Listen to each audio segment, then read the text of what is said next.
It was September 1st, 2014. Braves second baseman Phil Gosselin reached out to hit a weak line drive off Phillies closer Jonathan Papelbon. As first baseman Darren Ruff snagged the ball in the air, the Phillies had done something that they had never accomplished in their 131-year existence: a combined no-hitter.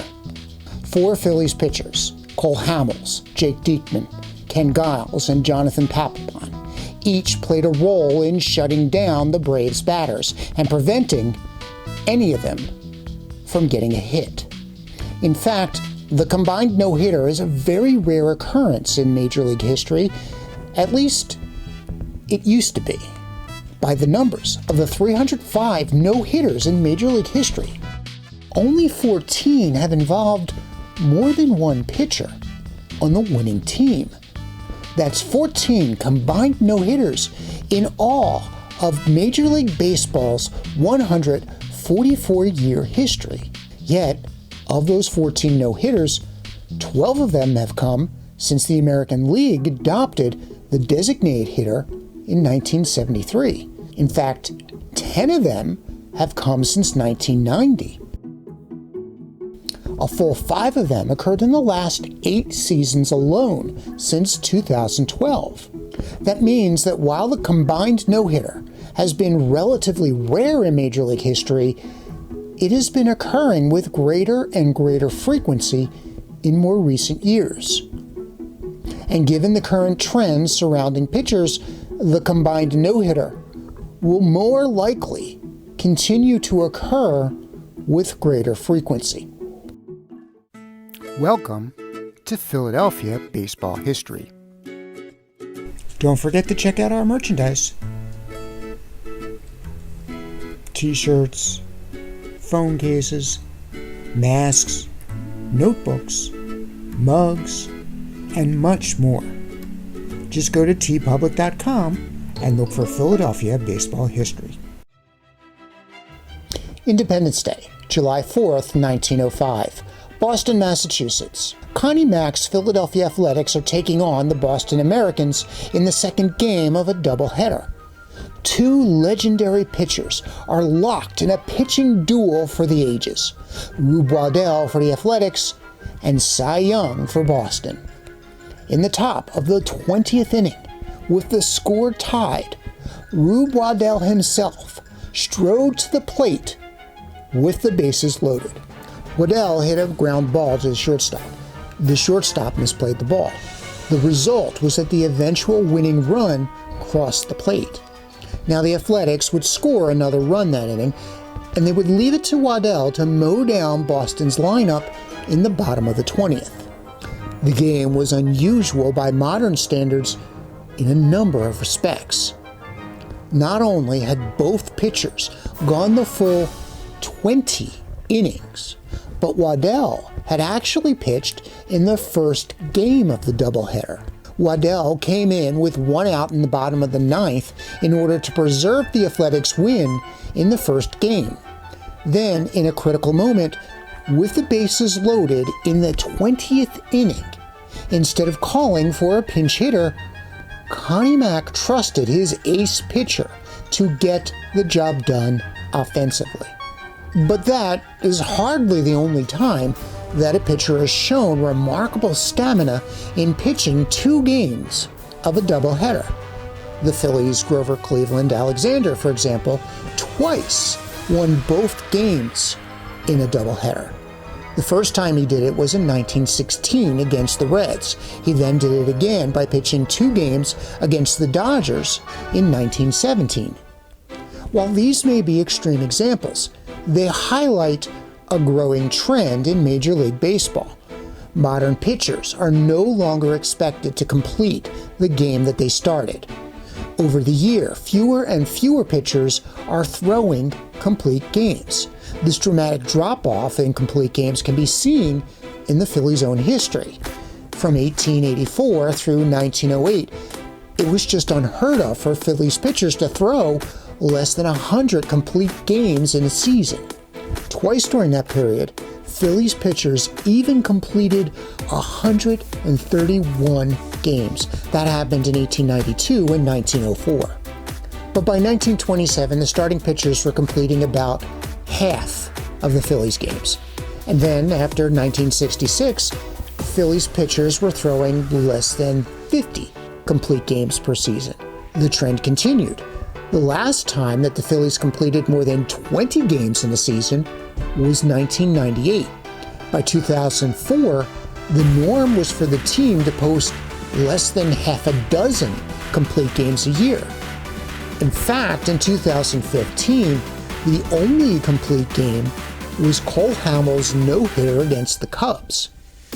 And in 2018, no Phillies pitcher threw a complete game.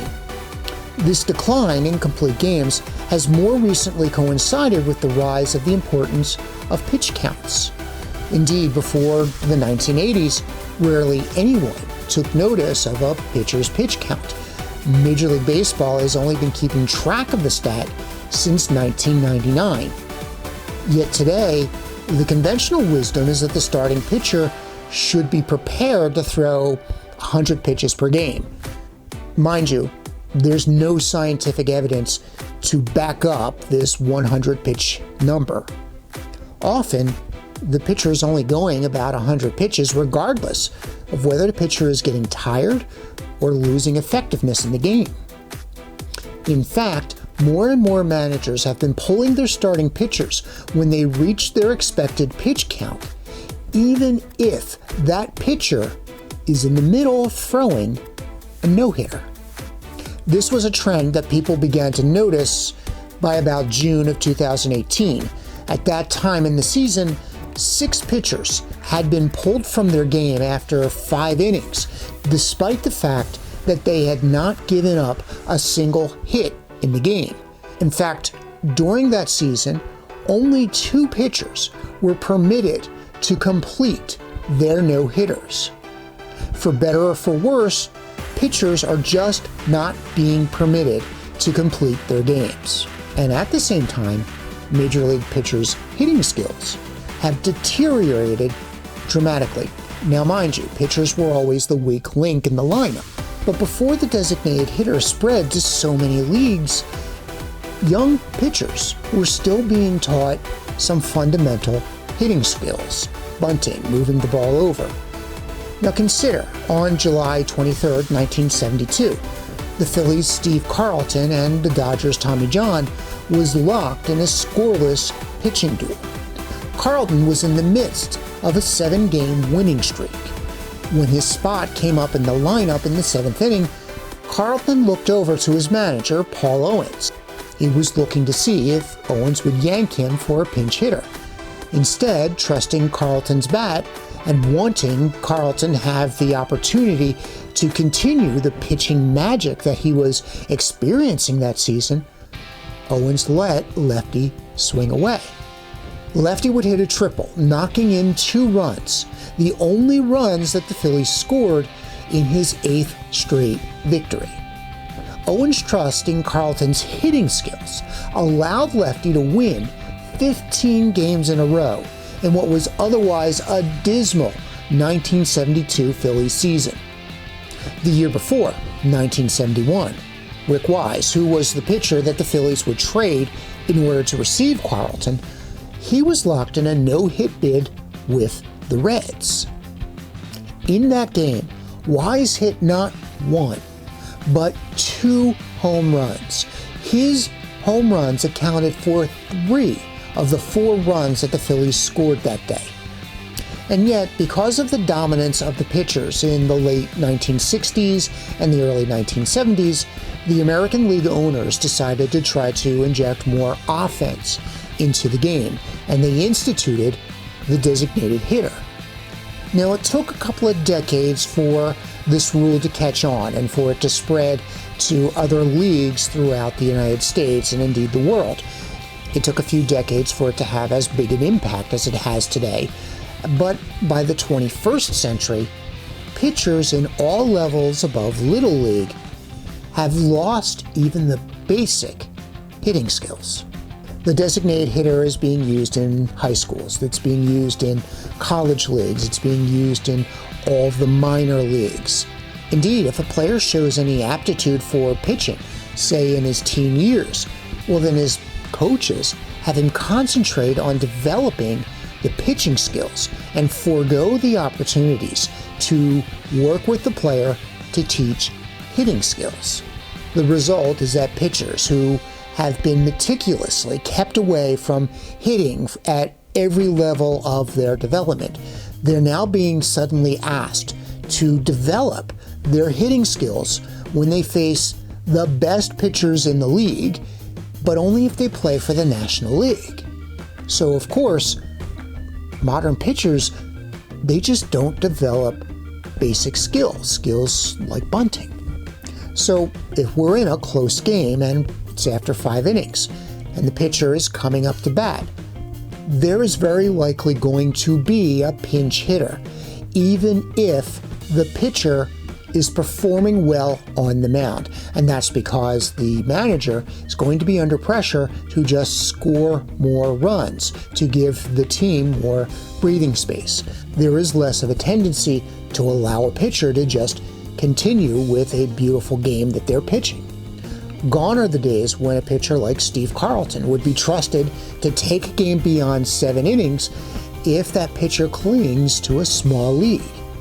Which brings us to September 1st, 2014. Hamels had not given up a hit, but he had given up 2 walks in the first inning, and there was a double steal that placed 2 Braves in scoring position with 1 out. Hamels was able to work his way out of first inning trouble, first with a strikeout and then with a line out. But he hit the leadoff batter in the second inning, and then he proceeded to give up 2 walks in the third.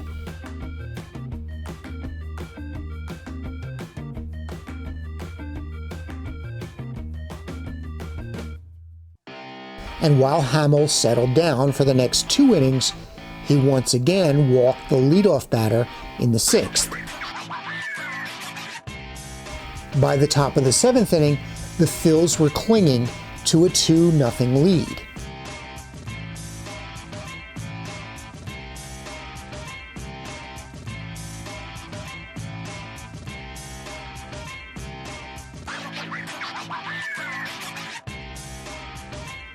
With 2 outs, a runner in scoring position, and following an intentional walk, Hamels' spot came up in the lineup. By this time, he had already thrown 108 pitches. While he was working on a no-hitter, his pitches weren't crisp. He had, after all, given up 5 walks and hit a batter. Choosing to go for the insurance run, manager Ryne Sandberg pinch hit for Hamels.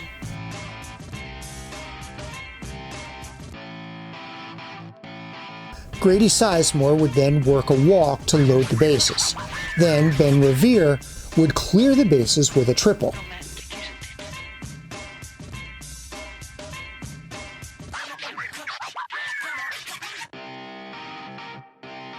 Sandberg's move in pulling Hamels for a pinch hitter resulted in 3 runs being scored. Nonetheless, the intersection of the 2 trends that we discussed, that pitchers were being limited to about 100 pitches, and that pitchers' hitting skills in general had deteriorated across the board, likely robbed Hamels of his chance to pick up his first complete game no-hitter. Now, in the years leading up to this, it would be rare to yank a pitcher who had a lead, no matter how small, when that pitcher was working on a no-hitter. Consider, for example, Tommy Green's no-hitter against Montreal in 1991. In the 7th inning, the Phils were clinging to a 1-0 lead. Green had already walked 5 batters. Still, manager Jim Fregosi let Green bat to finish the game. Likewise, in the top of the 9th inning, there was a runner in scoring position. And despite a tiny 2-run lead, Fregosi again showed that he trusted his pitcher to finish what he started, and he let Tommy Green bat.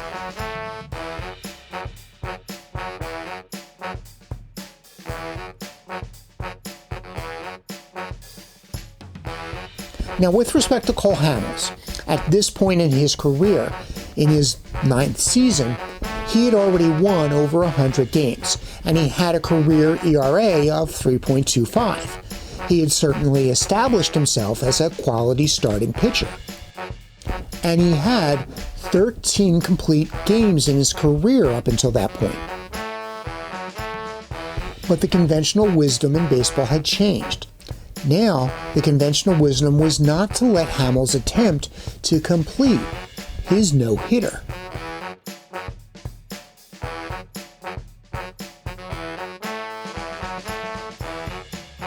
History, of course, shows that Jake Diekman and then Ken Giles and then Jonathan Papelbon were all effective in doing their jobs and putting the Braves hitters away. All three of them mowed down the Braves in order and preserved not only the win, but also the no-hitter.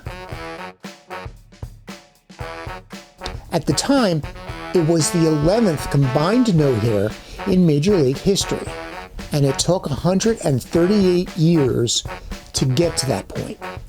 Yet, within 5 years, there were 3 more combined no-hitters, 2 of which were in the same year, 2019. And with these overall pitching trends continuing, indeed, with the major league teams routinely carrying 12 or 13 pitchers on their rosters, I would expect that this once rare phenomenon, the combined no-hitter, will become a much more common occurrence. Thank you for watching. Don't forget to like, subscribe, and share. If you have any ideas for topics that we can cover in the future, please let us know in the comments below. If you would like to see more of these videos, please consider becoming a patron through Patreon. Again, we'll have a link in the description box below.